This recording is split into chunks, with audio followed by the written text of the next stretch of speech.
M of the Jewish Climate Action Network in Massachusetts, the first JCAN, and the Rabbi of Mayan Tikva, one of the congregations involved in this event. And I do want to just offer this event in memory of Judy Mabel, who was involved in JCAN for many years and just passed away. So just like to have her in our hearts as we go forward. And I want to just go through a few logistics to get us started. We're aiming to keep the event to an hour. We'll hear first from Rabbi Jennie Rosenn, our guest speaker, and then from a panel of the rabbis from the three congregations, kicking off MassEnergize in their communities, and together with Rabbi Rosenn. You'll then get an explanation of the MassEnergize site from Ellen Tone, community organizer for MassEnergize, and the goal is to share information and provide tools to help individuals get more engaged in efforts to address our climate emergency.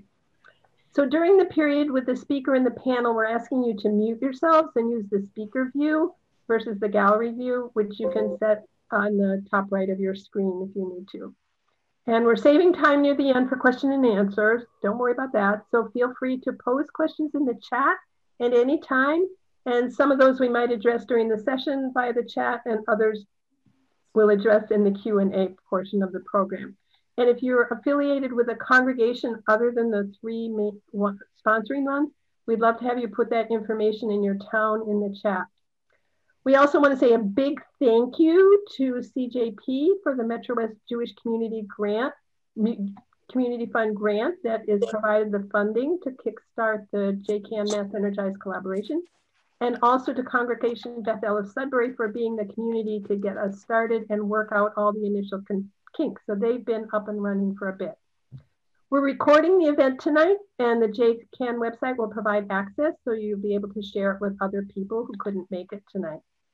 And now I'm delighted to introduce our guest speaker, Rabbi Jennie Rosenn, who has roots at Bethel and who grew up there and is now the founder and CEO of Dayenu, a new national Jewish organization that's building a movement to confront the climate crisis rooted in Jewish values and experience and spirit, and is quite an amazing thing that's happening. So, Rabbi Rosenn, I invite you to take it away. Thanks so much, Rabbi Allen. I'm delighted to be here to open tonight's program. I'll start just by saying it's good to be home. Although I moved to New York in the mid-'80s, I still consider myself a Bostonian, grew up and was married at Bethel, and it's really wonderful to be here. I'm also moved to be here because this is an opportunity really to come together as a Jewish community to confront the existential crisis of our time, the climate crisis. We know the science, we read the staggering predictions of sea level rise, and we feel the heat, and we witness the floods and the fires and the hurricanes. And we know that without very significant changes, we are hurtling towards an unlivable and unsustainable future. And many are already experiencing the painful impacts of climate change. Even before the coronavirus pandemic hit, we knew that our world was broken. We knew that we couldn't just continue as we had been and expect that our children and grandchildren would have a safe planet to live on. But the deep disruption that's caused by the coronavirus, in some ways, it's put this truth into even sharper focus. We've experienced this profound interconnection, and we have a new knowledge of what disruption feels like, what happens when government fails to prepare and respond adequately, what happens when we don't listen to science. And in many ways, I think the pandemic has awakened even the most comfortable among us to the fragility of our systems. And it's like we're getting in our kishkas in a new way, the threat of climate collapse. But this time has also given us a new opportunity. We have this sort of unexpected opportunity to re-envision and rebuild, not to bolster the same unjust economies and polluting infrastructure, but to dream big, to envision and bring to life something profoundly different. And of course, this time isn't only being shaped by the pandemic. The uprisings for Black lives have also put into sharper relief for many of us the systemic racism that pulses through our nation. And it's heightened our awareness of the insidiousness of white supremacy and how Black, Brown, and Indigenous people bear the weight of injustice. And those impacts, the impacts of the climate crisis, rest disproportionately on those who've been historically marginalized. In many ways, the climate crisis, it's like a force multiplier, exacerbating historical inequities, even as it impacts everyone. Justice and equity are essential to confronting the crisis, and like the coronavirus, none of us, regardless of wealth or skin color, is safe from its impacts. So confronting the crisis in a way that is spiritually rooted means recognizing this truth of our interconnectedness. And it also means highlighting and recognizing this opportunity we've been given to reimagine a different future. As Jews, we have faced existential crises and disruption and destruction many times throughout history. And each time we've not only survived, but we've envisioned and rebuilt a different future. Each time we had to create a new kind of existence. Encountering the climate crisis from a place of spirit, I think also means recognizing and honoring the way in which this crisis can be profoundly overwhelming. It's difficult to face the truth of what's at stake. It can simply feel like too much sometimes to take on. So we disassociate, or we turn away, or we distract ourselves with the business of day-to-day lives and our to-do lists and Netflix. How can our souls and psyches bear the devastation that is happening to our planet? The loss, the march towards more and more destruction, the fears and anxieties of what the future holds for our children and grandchildren. I imagine that among us gathered here tonight, there are differences in how we're experiencing this. But one of those differences might be generational.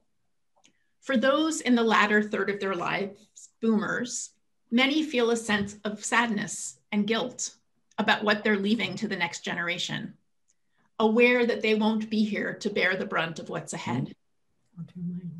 For millennials and Gen Z kids, this is all they've ever known. Many are understandably angry. Some feel helpless, a sense of nihilism.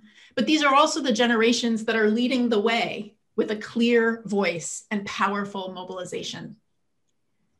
And Generation X, for us, the world is not as we thought it was. The narrative that we grew up with, the things we could keep making them better and better, turns out to be completely wrong. In addition to worrying about our children and grandchildren, many of us are mourning the world as we knew it, as we thought it was. Of course, these generalizations are generalizations. Each person is facing the climate crisis in their own unique way. But many of us are asking a few basic questions. How do we live during this time? How do we face the truth? What's going to happen to us, to our earth, to future generations? And what can I possibly do? Dayenu, the organization that I lead, seeks to support people to grapple with these questions in community, with space and resources to face the truth, feel the feelings, begin to metabolize this growing reality. And Dayenu also gives people pathways to take meaningful political action. Because a significant part of how we face and live with this truth is by taking action in community, grounded in spirit. One of the ways to subvert the feelings of hopelessness, of overwhelm, is by acting as part of a larger movement. Dayenu is building a powerful Jewish climate movement that's spiritually rooted, multi-generational, bold, and centers justice. We need responses and solutions at the scale that science and justice demand. JCAN Massachusetts was an amazing partner in Dayenu's Chutzpah 2020 campaign that we just wrapped up, which mobilized 800 American Jews across the country to reach out to 750,000 climate-concerned voters in key states, and to call on leaders to have the chutzpah, to have the audacity to take bold action on climate on day one. As we know, more than 75.5 million people turned out to vote for a presidential candidate who made confronting the climate crisis a central promise of his campaign. And we need to now ensure that climate is the absolute top priority of his presidency. We don't have time to waste. With a split Senate or a Republican-leaning Senate, federal climate legislation will be difficult. Not impossible, just very difficult. And the scale and speed of this kind of effort really depends on how much political capital the Biden administration and congressional Democratic leadership wants to spend on climate action and how quickly they'll move on it. And this is where we all come in. Earlier, someone was talking about brass tacks. This is where we come in. Over the next 6 to 12 months, we must press the Biden administration and Democratic leadership to take aggressive, urgent approach to the climate crisis. Because a slow, plodding approach essentially condemns the planet, our communities, and future generations to tremendous suffering and ultimately destruction. So how can we do this? We can do this by getting involved and organizing our friends and families and neighbors to get involved. Today, Dayenu actually launched the next stage of the Chutzpah campaign, and I invite you all to go onto our website and sign the petition to President-elect Biden and members of Congress, calling on them to have the chutzpah to take bold, urgent action on climate. What does that mean? It means putting people back to work, building a 100% clean energy economy, and creating millions of high-wage jobs, prioritizing environmental justice, and holding polluters accountable. Another thing you can do, there are Dayenu circles forming across America through which you can engage in national Dayenu campaigns. We work hand in hand with JCAN Massachusetts, providing training and resources and opportunities to Dayenu circles to work on national campaigns, while also supporting the local, state, and local efforts of JCAN Massachusetts. There are many emerging ways that we all can act to have real impact on a national and state level. The rest of this evening's program is going to focus on JCAN and MassEnergize efforts to support MetroWest synagogues and congregants to reduce your carbon footprint. This is a great project, really important, and I'm excited to see how it unfolds. And I want to urge you to also get involved with organizations and efforts that are making large-scale systemic change. Because in order to mitigate the most devastating impacts of climate change and to avert total climate collapse, we also need to be taking action on a systemic level. In middle of April, when more than half the world was homebound due to coronavirus, carbon dioxide emissions only fell 17%. The other 83% are embedded deeply in our economy. And to address those, we need to make change on a systemic level. This means things like cutting demand for and supply for fossil fuel energy and advocating for comprehensive climate policy and moving our money and changing our political landscape. Electing a president who's committed to averting the worst of climate disaster is a critical start, but it's only the beginning. And if we stop here, we will not, as we say in the High Holiday Liturgy, we will not avert the severity of the decree. I'll just close by sharing with you why we named Dayenu Dayenu. As most of you know, Dayenu is the joyous song of gratitude we sing each year at the Passover Seder when we retell the story of our people's journey from slavery to freedom. And it recounts all the things that God has done for us. But it also means we've had enough. We've had enough destruction. We've had enough valuing of fossil fuel companies over human life. We've had enough of letting the impacts of climate destruction fall disproportionately on Black, Brown, Indigenous, poor, and marginalized communities. Dayenu. And here's where the double entendre comes in, because Dayenu can also mean we have enough. We have what we need to confront the climate crisis and move towards climate solutions. We have the resources and policy rubrics and technology. We have what we need so that everyone can have enough. Now is the time to join together in this urgent and sacred work. Nothing less than the future of humanity is at stake.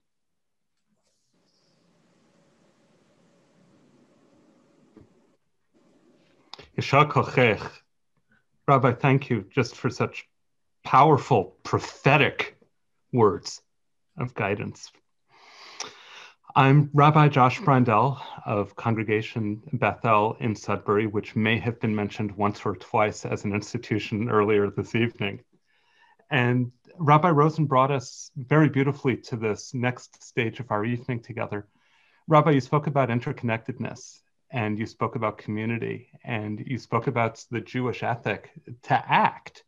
And last week, Rabbi Rosenn, Rabbi Allen, Rabbi Paulson, and I had the wonderful good fortune to come together and talk a little bit about what drew us to this work, to view action as an imperative. And we wanted to share with you, both as people who are steeped in Jewish text and tradition, and also as human beings, just some of what gives us that desire to partner with you, to work with you, and to goad those our elected officials to act. So we'll take a few moments and we're going to do a round or two just throughout as friends and colleagues together. And Katie, Rabbi Allen, I'd like to ask, just to open this up, what brought you to devote so much of your rabbinate to Dafka, this climate work? So I was fortunate to grow up in a rural area in the country in Wisconsin, and had lots of opportunities to be outdoors and really connected with the natural world.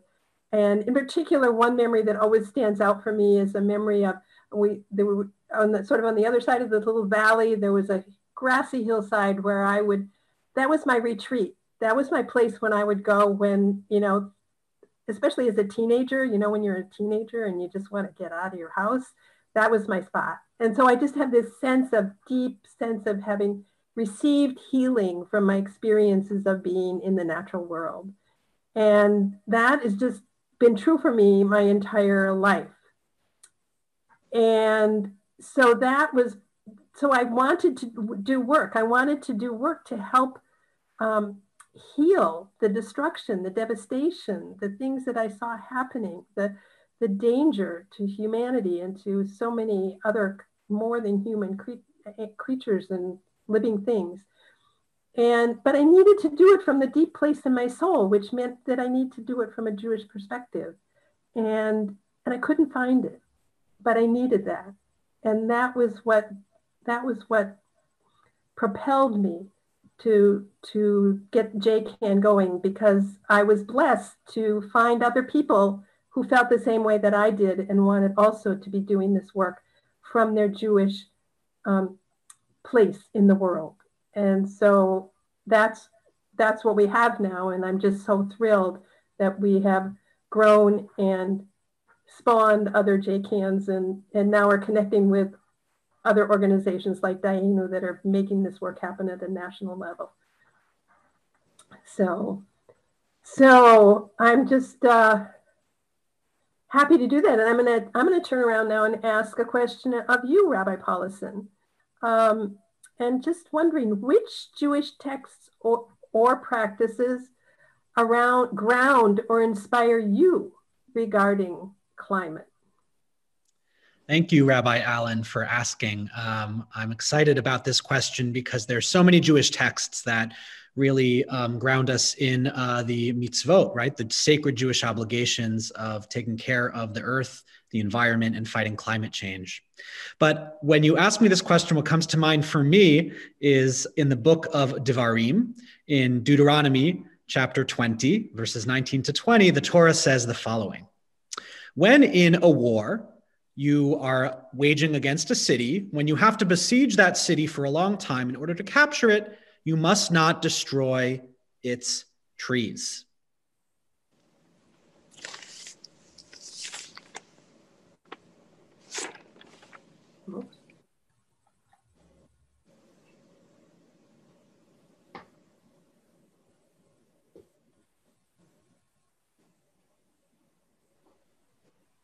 He's frozen, right? Yeah, Rabbi Lewis is frozen. Yeah. Okay. Well, I'm sure Rabbi Paulson will be back with us. Let's just continue on. So, yeah, Rabbi Rosenn, you've worked as a rabbi in Jewish social justice, I'm told, for 20 years. So, in that time, why did you turn your attention to climate? What's changed? What moved you now? Well, for starters, I think the climate crisis is a social, economic, and racial justice issue. It's not just about like the environment out there. It's really about the future of humanity and how we respond to this, whether it includes all people or whether we're only responding with certain people in mind. I also think that the climate crisis really rests at the intersection of all other social issues: racism, poverty, healthcare, refugees. It's not discrete and apart. And in fact, my work with refugees when I was at Highest really drove this home for me. Imagining what 1 billion refugees, it's impossible to fathom. It's one of the predictions of what the climate crisis can bring. And finally, I was increasingly concerned with the way that the American Jewish community has not been showing up in all of its people in power to confront the climate crisis at the scale that it needs. JCAN Massachusetts is doing great work in Boston. There's a JCAN New York doing great work in New York. There are some green chevra around the country, but they're not groups like JCAN around the country. And we really need to be joining. It's a time we need all hands on deck. We need all communities bringing everything they've got to this crisis. So for all of these reasons, I was called to start Dayenu and to mobilize the American Jewish community to confront the climate crisis, we like to say, with spiritual audacity and bold action. Josh, can I turn it back to you? Go for it. When we spoke last week, you shared that there was a midrash that was really a guiding teaching for you around climate change. And I'm wondering if you could share that midrash with the group. Thanks. This is a midrash that, oh gosh, I must have found it first back at Hebrew College when I was studying there. And it hit me last year, not this past high holidays, but in the run up to 5780, where I spoke about climate change at Yom Kippur. So the midrash is from Kohelet Rabbah. This is from the rabbis' imagination. And the rabbis have a moment that they weave so beautifully for us, that God is taking Adam around the trees of the Garden of Eden. And God speaks to Adam in that moment and says, see how beautiful all of this is? I made this for you. So be careful with it. Don't spoil it. Don't destroy it. Because if you do destroy it, there will be no one after you who can fix it. And when I encountered that 2,000-year-old teaching, it went right to my heart. It went to my kishkas, like you were saying, Jenny. There's a duality in the teaching that says that on the one hand, the damage that we do to the earth could well be irreparable, that we have the ability to do things to the earth that we just can't fix. And then there's the other side of the teaching that says that if we do harm the earth too much, there will be no one after us who can fix it, because there will be no generation to follow ours. And as a father of 2 young children, that touches me powerfully and deeply. And as an inheritor of the Jewish tradition, I find myself really guided by that wisdom. Thank you. Is Louis, Rabbi Paulson, are you back with us? Yes, thank you. Sorry about that. Hi. No, good to have you back. So I'm gonna bounce the ball right back to you here, because I know there are some very specific practices that you have around the environment to combat climate change in your own life, in your personal life. Could you share some of those with us? Absolutely. Thank you for asking, and hopefully no freezing will happen right now. So, Rabbi Brendel, you shared, that you're a father. I too am an Abba, a father. And that's where I'm going to end, because it's important to me that there is a safe and healthy world in the future for my son Asher, who's 1 year old. But my personal practices to combat climate change date back many years. I'll start 10 years ago when I went vegetarian as a student at Brandeis University after seeing the movie Food, Inc. Through the Brandeis Sustainability Fund and the Brandeis Students for Environmental Action Club, SEA. And the movie just deeply affected me and disturbed me, honestly, and led me to try being vegetarian. I also was at that time experimenting with traditional kashrut, keeping kosher, and decided it would be easier if I were vegetarian. And actually, this theme comes up a lot when it comes to my journey with climate change, because just a couple years ago, I got an electric car, a Nissan Leaf. And I will admit that part of why I got that car was because I couldn't live at that time walking distance from my synagogue. And so I wanted a more Shabbat-friendly method of transportation. And so once again, combating climate change, caring for the environment, and engaging with traditional Jewish law aligned.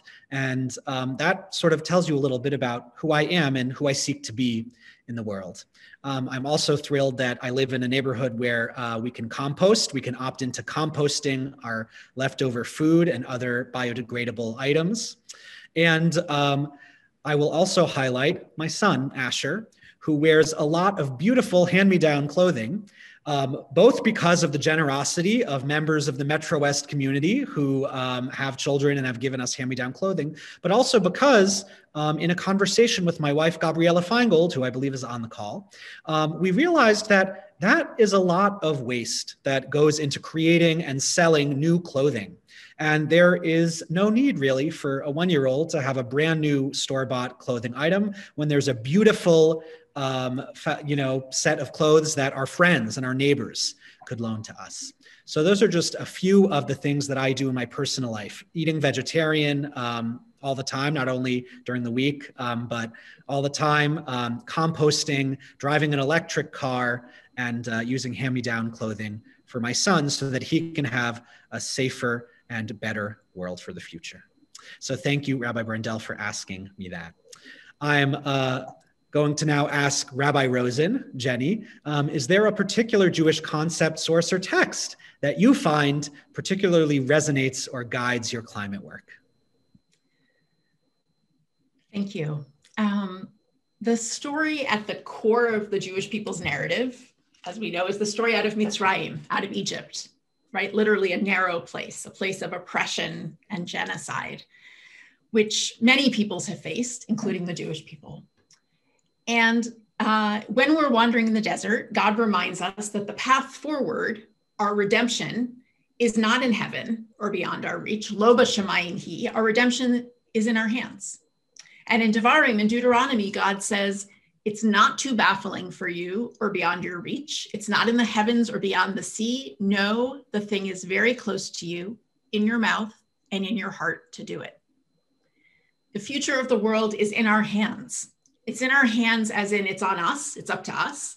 And it's also in our hands. We have the capacity, we have the science, we have the resources, we have the people, and we have the power.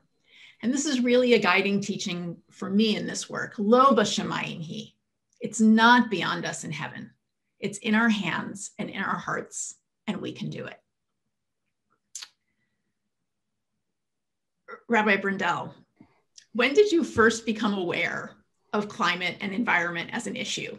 And how has it become part of your life? So I'm going to give my answer in somewhat compressed form. I'm told we're running short on time here, but the fast answer is that I grew up as a child of the 70s with the Children's Television Workshop. And so I was taught that TION is how the word pollution ends by the masters over at the electric company.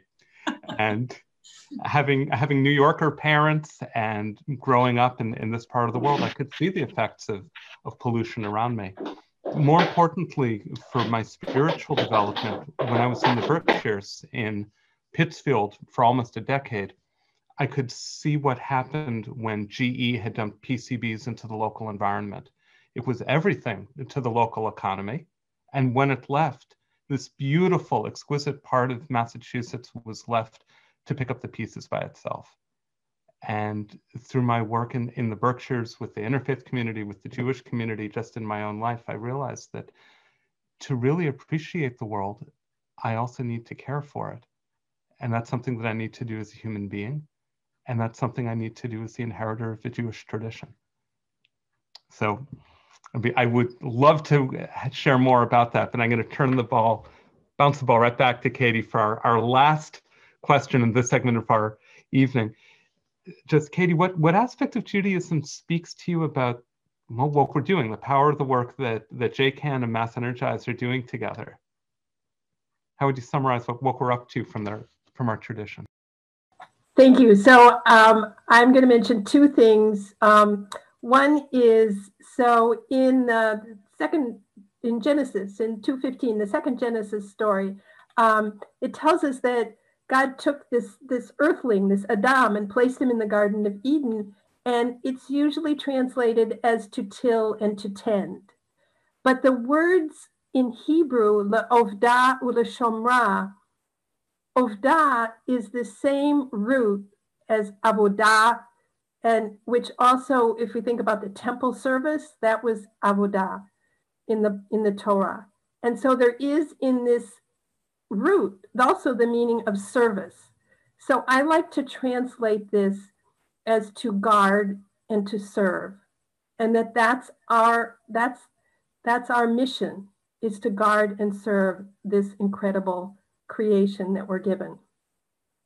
The other piece that I just want to mention, this other Jewish piece, has to do with the idea of a minyan. So traditionally, certain prayers are only recited when there are 10 people present, 10 adults. And so if you've ever been the 10th person to arrive when somebody's wanting to recite Kaddish, and all of a sudden you matter so much more, like, oh my goodness, thank you for coming. You've helped us make our minyan. You've helped us create our community. And so this speaks to the need that we have to be there for each other and to do for each other. But it also, I think there's also another piece of it, which is a more spiritual piece, which is that there is a different quality and to prayer when we're together in a group than there is when we're alone. There's something that we can do by ourselves that's important and powerful. And there's something else that we can only do when we're in community. And that's when our power really can shine through. And that's what JCAN is about. And that was what MassEnergize is about. It's about having ourselves come together as a community and, first of all, encourage each other, but also show the power of the fact that if many of us are doing actions, that has way more impact than if just one of us is having. So I think we can think back to Minyan to think about the meaning and the power of the work that we do together in community through JCAN and through MassEnergize. So with that, I am going to turn it over to Ellen Tone, who is going to just show everybody what this MassEnergize amazing new tool is all about. So Ellen, go for it. Great, thanks, Rabbi Katie. And I wanna thank, it's just really the life, I'm sitting here smiling, being in the company of all these wonderful rabbis and all the nearly 90 people on the call. You know, I think there have been times in this last few months where I think we've all felt a little isolated and alone. And I think community and connection is super important. And that's, it's really wonderful to be able to do that with you tonight.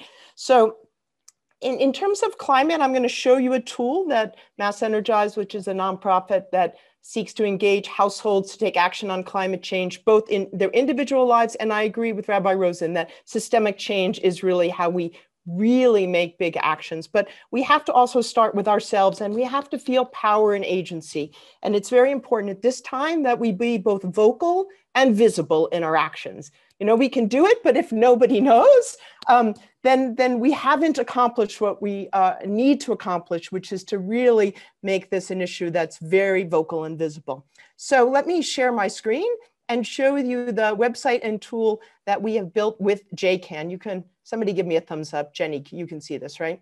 Josh, thank you. So you are looking at the site that is the Jewish Climate Action site, which will give you a way to take this enthusiasm that you feel right now and do something with it. So what we want you to all do is help these numbers get bigger. Right now, we have 84 households engaged, having done over nearly 400 actions. And we are asking each person here, because many of you have already taken some action on climate change, and we'll hear Josh and Louis spoke about theirs. We'll hear from 3 testimonials from members of the 3 congregations kicking off this event, is that you create a profile by clicking this little right button, which will say sign in. You'll create your own profile.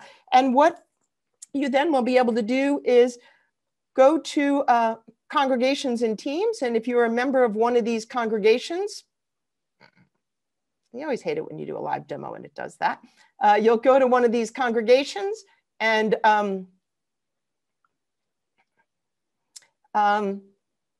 right here, it would tell you to join this team. I've already joined this team. And you can see within your congregation, there might be sub-teams. At Bethel, we've created, this is a way of helping to motivate and organize ourselves. We have a variety of sub-teams, and you see our board is leading. I'm quite confident by the end of the next week or two, our entire board will have participated and joined our Bethel Green Challenge, which is that half of all households and congregates take some action on climate change. So come to the page, look for your congregation. If you don't see your congregation, no worries. Then simply have a profile and move on to what you can do. That means looking at actions, clicking on this button right here. This button will show you all the things that we think that you can do. We're looking at my profile, so everything lit up in orange is something that our family has done. And I'm going to pick one, which we've actually done, but I undid it so you could see it. You can sort these by type of action, by their impact, by their cost. If you don't own your own home, you're a rent, or you have a condo, some may be more relevant to you. You can sort them that way. And for each action, you click on it and it will show you, it will describe the activity in a very short way. It will give you clear steps to take. This is a home energy audit, which in Massachusetts is no cost, and the cost of insulation is currently being subsidized at 75%, and they're doing them virtually. So you can click here to get it. And if you live in a condo, here's what you do. And if you want to hear from like, wow, who's done that in amongst our Jewish congregation, you can read about a testimonial from one of those people. And if you're extremely interested in more details, this is the nerd out button. You can learn more about that particular activity. And for each of those activities, you can click done it or to add to your to-do list. So let's say I made a mistake and I think, boy, that's something I want to do. I want to talk with my family about this. Might be a great thing to do over a meal with your family and talk about what you as a household can do.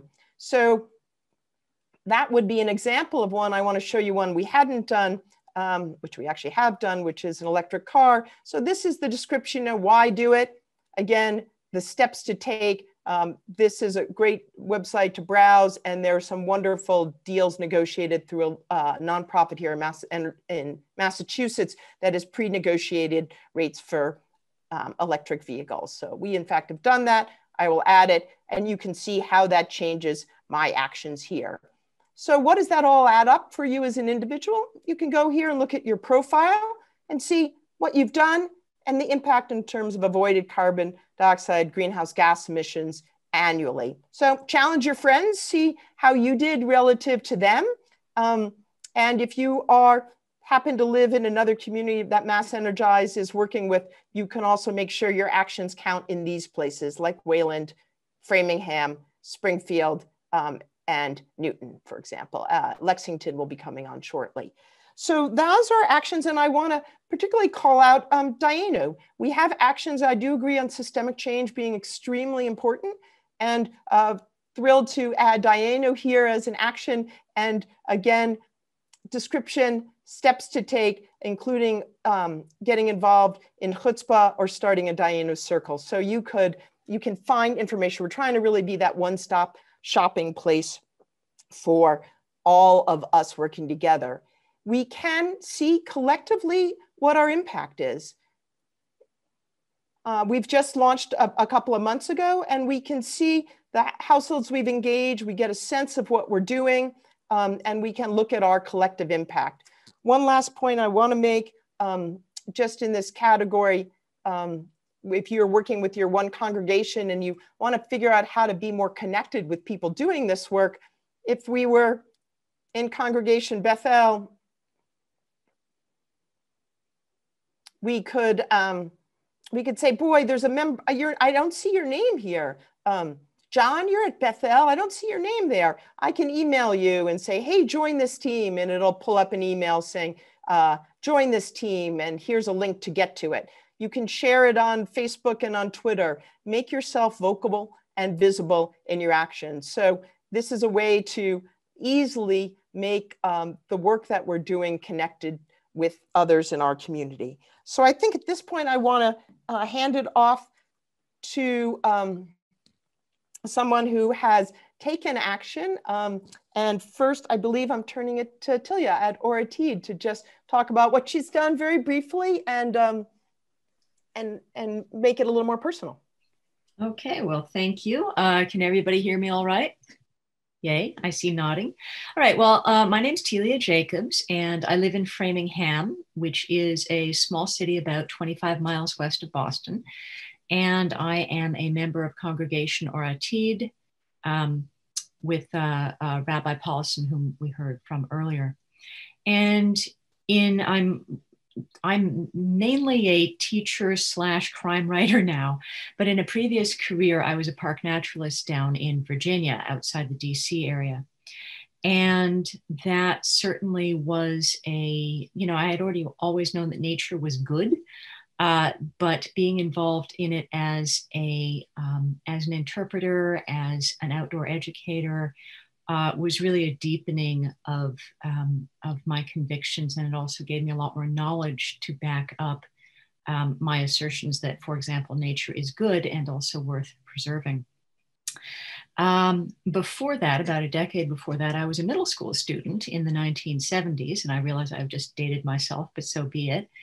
And I had a really great science teacher, and he told us all about global warming, and he described how it worked and what the results would be and how glaciers would melt and sea levels would rise and the Gulf Stream would be diverted and so on and so forth. He was right on the money with every single prediction. And so first of all, this has been a 40+ year exercise in frustration for me, number one. But number two, I think it's important to know that this is not news. This is not a new piece of information.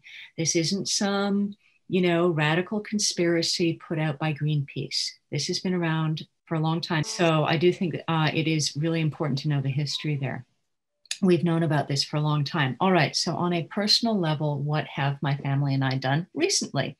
Well, we have solar panels on the house, and my husband has a plug-in Prius, and we are in the process of getting a completely electric vehicle.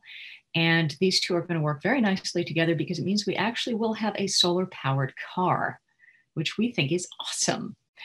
In addition to that, we also compost, and in March, when the pandemic really started slamming all of us and there were an awful lot of empty grocery store shelves, I got back into gardening in a big way. I say big, I didn't plow up the entire backyard, but we did plant more than we ever have before because I was very concerned about the food supply being disrupted, which was happening in front of our eyes. I will not say that I am a great gardener, but we did have enough success that I've actually been able to share with our local food pantry, which is in Natick. It's called A Place to Turn. And what I will sometimes do, not so much now because I've pulled almost everything up with the cold weather coming, but several times over the summer and late fall, I was able to take extra stuff from my garden and take it over to our local food pantry, which is so much better than just letting it go to waste. And also I got in touch with a number of my neighbors through a Facebook group that we have called Buy Nothing. That's BUY Nothing. A lot of communities have them.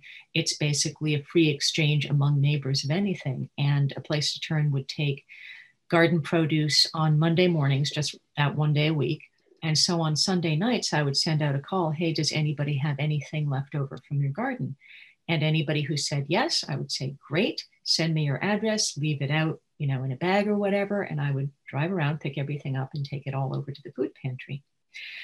And I think that as we move forward, it's really important to remember also how far we've come in really a pretty short time. I was in kindergarten at the first Earth Day. We didn't really have an environmental movement before that. And now, just to pick on a couple of really easy local examples that I expect all of us take advantage of to one extent or another. Think about municipal recycling. When I was growing up, I knew one family that would recycle, and that was ours.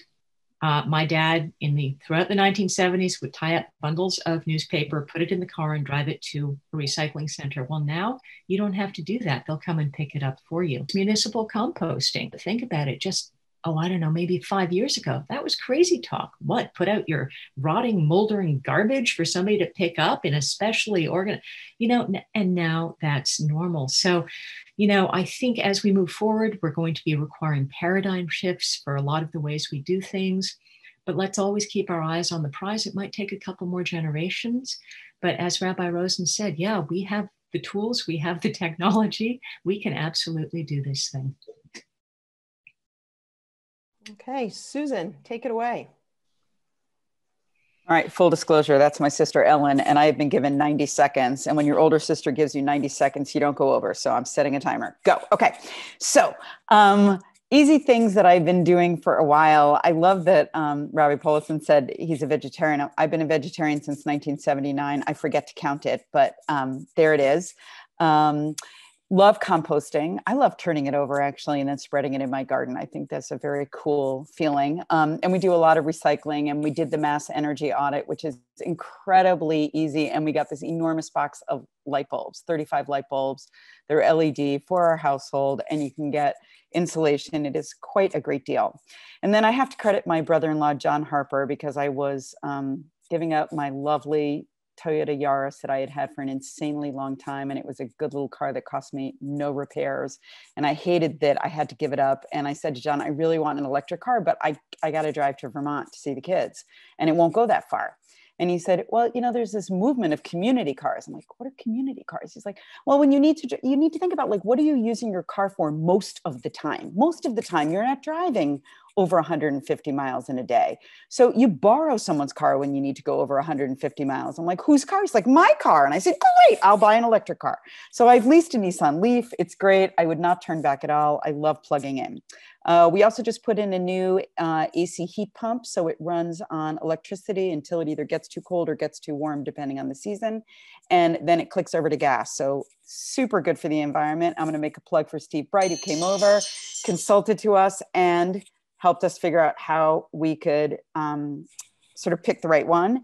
And the last thing is going to Sudbury Aggregate, which so that we chose, instead of the basic rate that was negotiated by the town of Sudbury, go in. It took me about 2 minutes to make the switch to the premium local green one, which is, the difference between 0.099 cents a kilowatt and 0.13 cents, which is just not going to turn out to be that much for us. And then the last thing is I did log on to the MassEnergize site as one of the early adopters because my sister asked me to try it out. Took under 5 minutes, very rewarding, and I got my whole Havara to do it. So it was a really fun project to do together. And you just feel like you're a part of a larger movement. Done. Thank you, Susan. All right. And Lynn, just wrap us up, and then we'll be going to Q&A, and please put those in the chat.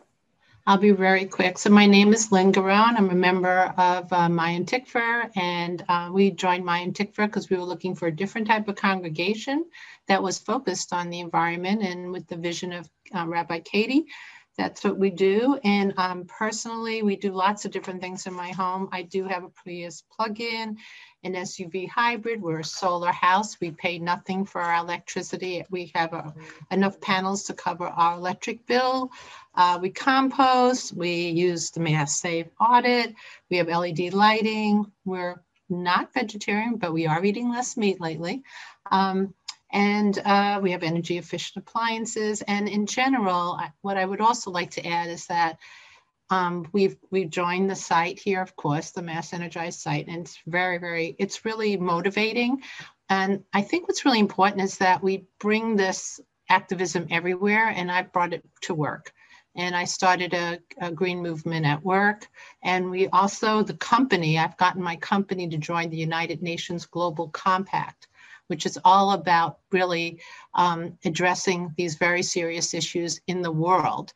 And if you really want an eye opener, I think that's a great place to learn a lot about what's going on in terms of social justice, social responsibility, sustainability, all of those really important things that are important to us as Jews and as individuals and humans. So thank you. Great. Thanks, Lynn, and to all of that. I think we wanted to really kind of make it real, and I'm sure some of those actions are resonating with some of you, and maybe for some it's like, oh, maybe I really should think about that one. That's a good idea. So I'm scanning the chat, and I'm going to ask our everyone else who presented to also look at, but I can see one question, which is people are saying there are a bunch of other advocacy groups working on things, and absolutely, we can list other advocacy opportunities. So if you go to the site, there's a button at the bottom, contact administrator, just send us an email. And if you think there's another organization and worthwhile advocacy effort, we'd be happy to take a look at that. So are there other questions that people are saying? Are we working with Hazan?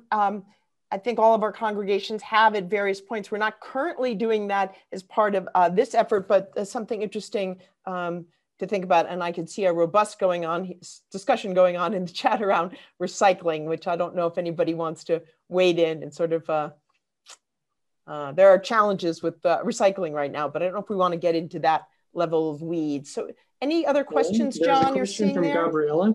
Mm-hmm. If I can just repeat it. As we look to build mass movement and coalition building around climate change, how do we address the reality of people's livelihoods depending on non-sustainable extractive practices? How can we bring them along with us? So I'm going to toss that to Rabbi Rosenn first, and then let some of the other panelists chime in as well. Thanks. Great question, Gabriella. So part of what a just green recovery means, and a just green recovery is how do we recover from this moment of kind of mid-pandemic and the economic fallout and the racial injustices that are endemic in our system? How do we address all of this through a just green recovery? And one of the fundamental elements of that is around transitioning and ensuring that the creation of new jobs in renewable energy draws from folks who are currently engaged in the coal and oil industry and other industries. So you often hear it referred to as like a just transition. And this is, as you raised, so critically important.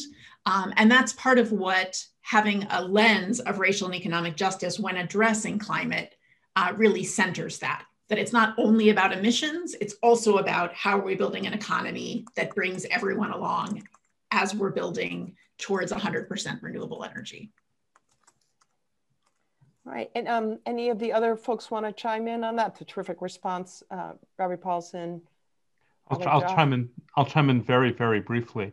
I'm old enough to remember the very end of the Cold War, and I remember my father telling me about hearing Sputnik for the first time over the radio, and how it seemed like essentially overnight the entire education experience that he had in New York City shifted radically.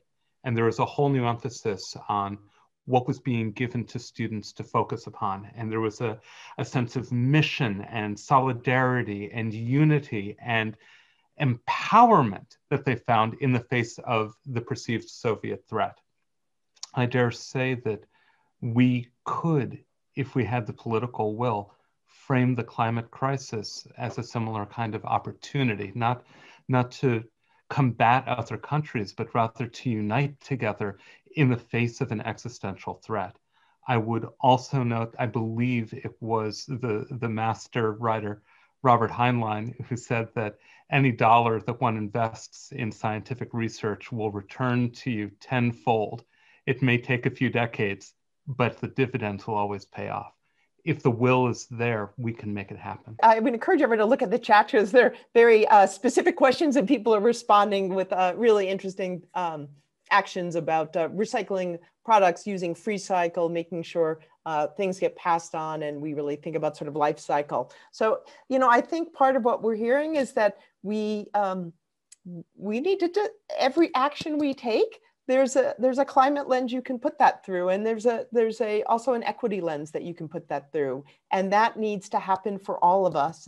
And it happens, I think, individually, but it happens through community and conversation. Even just having this and hearing a few things, you think, I didn't think about that. So I really hope that, and it sounds like the Dayenu Synagogues are also a way of socializing new norms and new approaches. So I would encourage all of us to, over Thanksgiving, have these conversations with whomever you're with, and ask ourselves, what is it that we can be all doing, both at an individual level, at a congregational level, and at a systemic change level. We're at Bethel, because we really want, and we're quite close. We're halfway towards our goal of half of our households have taken some action, and we then stand up and support a policy. We can say, we're walking the walk, right? We believe this policy should happen, and we are taking actions individually and also with our congregation.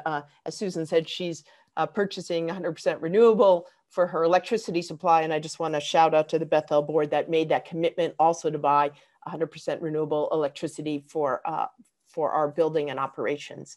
So I think with that, it's a good pivot and hand off to Fred to just talk about what JCAN is supporting around congregation actions, not just individuals can take, but that congregations can take. And we'll probably finish about 2 minutes late, and you'll indulge us for that. Okay, thank you, Ellen. And so happy to be here.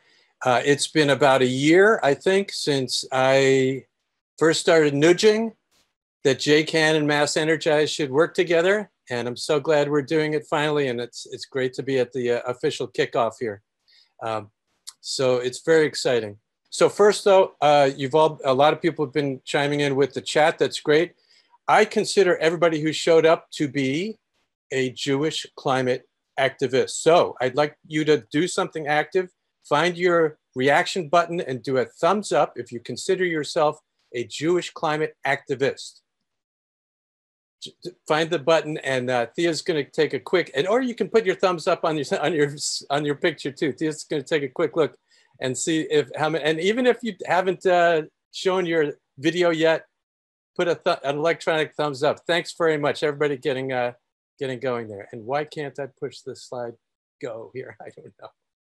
Okay, we'll work with it as is. Okay, so Jewish Climate Action Network has been around for 6 years. I'm 40 years professional and advocate in clean energy. And so I've been very excited to work with JCAN the last 6 years as Vice President Pro Tem. And I just want to share a little bit of what we've been doing. We work on 2 levels, that is towards congregations, but also towards congregants. Towards congregants, again, as we found out about what MassEnergize is all about, we thought, wow, this is the perfect avenue, the perfect conduit, the perfect portal to get congregants engaged in activism. But the model that we've been using for congregations is also an organizing tool for congregants. I'll show you what I mean. We've developed these, what we call these simple and radical steps. We've developed these to be achievable. That means doable within the confines of a congregational structure, committees, etc. So they're doable steps, yet they're radical, meaning there's substantial reductions in carbon. I call them simple. Many people are amazed that they could be, but they are. They're each doable, highly, highly doable. Of course, before you do them, you think it's nigh unto impossible, but that's not the case. For each of these, we've been offering webinars for over 3 years now, so we're not new to webinaring. So I would recommend that you get in touch with JCAN, and please be sure to send a representative to the next programs that we have. So what are these simple steps? One is form a green team within your congregation. It can go in many directions, and it should. There should be many different viewpoints there, but it definitely should include the work of carbon reduction. Even if people are consider themselves lay people, not technical people, even more better because a lay person learning a bit about what carbon reduction is and what's involved in the technology will mean they'll be able to go home, they'll be able to talk to their neighbors, they'll be empowered. Empowerment. Because if not this group, who's going to do the carbon reduction in the synagogue? Okay, so substantial first step, even though it only takes a few hours, is to calculate the carbon footprint of the congregation. It's highly doable. And here's Michael Gavelber's calculation, bottom line of his calculation for Bethel of Sudbury from a year or two ago. And I know there are recent actions taken. I just want to mention them. 100% renewables, and Ellen just mentioned that. And with the utility audit, a bunch of insulation coming and a big lighting upgrade. So it'd be cool to see what the effect is of all these actions. So take that number there. That's the EUI and KBTU per square foot, and you don't need to know what that means, but that's a relative, that's the carbon footprint relative to other buildings. And this is where it stands relative to a bunch of other congregations in Massachusetts. So it's not the worst, it's not the best, but it's pretty good. Is there room for improvement? Sure. And how do you tell? Well, if you do that kind of calculation year after year, this isn't Bethel, this is another congregation, but that's what can happen year after year with a lot of hard work. And this congregation in the next year, when we calculate it, will have, it has gone solar, and the next year will show no blue. All that carbon footprint from the blue electricity will be gone. But this also demonstrates just how big our carbon footprint is from heating in our cold climate areas. So next step, very simple, set a climate goal. It should be 0. But you also want to say when that could be and what an interim step might be. It takes some work. This is a big process, setting a climate goal. You want to get a lot of people involved. We often offer webinars and all these things. Then once you've set your carbon goal, all you have to do is devise the plan to get from here to there. That's the work, but there are professionals that will guide you. It is not something you have to make up from scratch that nobody else has ever done before. If possible, you want to become a solar synagogue. We put on a major program 3 years ago, and here's the list of solar synagogues as we know of them. And the program we did was 2017, if you can make out the slide there at all. All those congregations in Massachusetts went ahead with solar since that the solar synagogue program that we did 3 years ago. We also did a major breakthrough program this May, and Steve Bright was there to help us. Thank you so much, Steve. And we called it, the subtitle was Ba'agala Uvizman Kariv, soon in our time, accelerating heat pumps, soon in our time.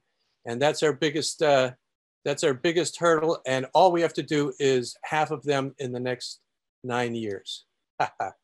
Big step. Okay, we also offer this, recommend this great decarbonizer program for congregants. And now, as of today, we encourage all congregants to approach us to investigate becoming a MassEnergize community. I just want to mention that JCAN this year is committing to some serious steps of its own. So we have almost 100 synagogues in our broad network. We want to double that this year. Double that. We're starting a tech council. A couple of you need to respond to my email about that.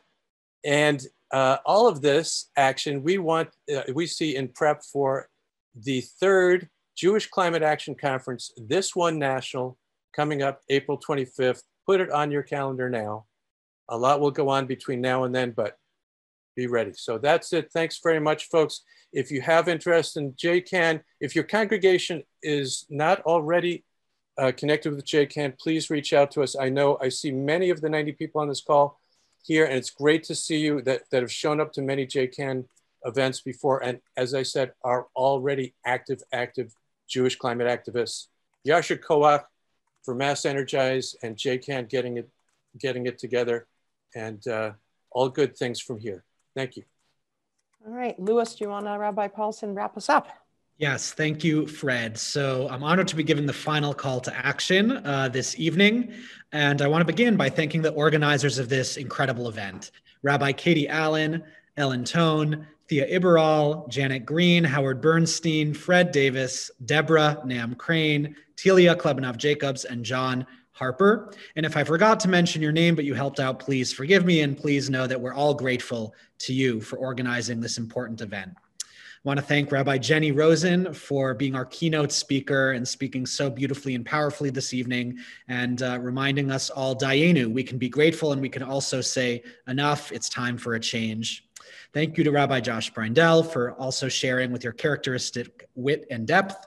And a special thank you again to Rabbi Katie Allen, who got me involved in JCAN when she gave me a ride to the Faith Science Alliance 2019 kickoff conference at BC. So Katie, I still remember that. Thank you. So friends, I want to say that now is the time to get involved in our climate efforts. I encourage all of you to log on to the JCAN-MaSSEnergize site that Ellen Tone reviewed, and that link will be sent in a follow-up email. And the link is also in the chat. I'm sure someone will, looks like John just dropped it in the chat again, to log on and create your profile and join your congregation's team. And please talk to your fellow congregants to urge them to learn about climate risks, to take personal actions, and to support the kind of systemic change that Rabbi Rosenn laid out. As we heard from Rabbi Katie Allen earlier tonight, in Genesis, the Torah commands humanity le'ovdah u'leshomra, to work and to protect the earth, or really to serve and to engage in sacred service and worship. Caring for the planet is an act of divine service, a sacred Jewish obligation. Our task is to watch over the world for ourselves and for future generations. Leaders greater than I have said it before. Unlike COVID, there is no vaccine for climate risks. We can't wait until it's a pandemic. We must act now before it's too late. When our children and grandchildren ask us, what did you do to fight climate change and heal the earth? How will we answer? Thank you. Yasher koach. To you. Thank you. Thank you, everyone, for coming. Thank you, everyone, for being here. Thank you, Rabbi Rosenn, for joining us. This was so wonderful. And I'm just excited to see where we're going to go with this. So spread the word and sign up on MassEnergize, and we'll see you there. Thank you, all of you, for leading the way. Our pleasure.